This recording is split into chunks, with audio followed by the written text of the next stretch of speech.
গত সোমবার রাতের আকাশে হঠাৎ নীল আলোয় আলোকিত হয়ে ওঠে। প্রাথমিকভাবে একটি উল্কা পড়ার মতো আলো দেখা যায়। এটি সবচেয়ে ভালোভাবে দেখা যায় মার্কিন যুক্তরাষ্ট্রের ক্যালিফোর্নিয়ার সান ডিয়েগো থেকে।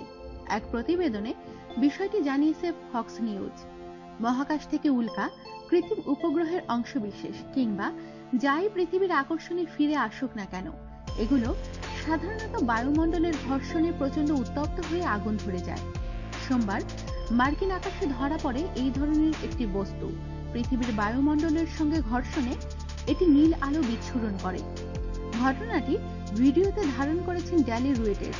তিনি একটি স্থান থেকে ভিডিওতে কিছু একটা বলতে প্রস্তুতি নিয়েছিলেন।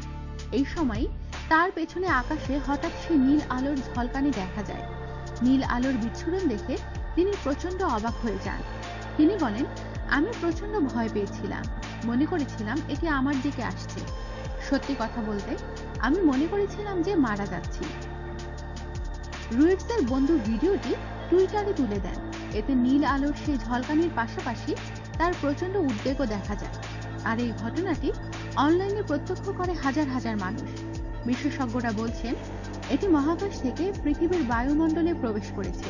হতে পারে এটি কোনো উল্কাখণ্ড, আবার কৃত্রিম উপগ্রহের কোনো পরিত্যক্ত খণ্ডও হতে পারে। এছাড়া কোনো রকেটের অবশিষ্টাংশও হতে পারে। আমাদের সাথেই থাকুন, সাবস্ক্রাইব করুন।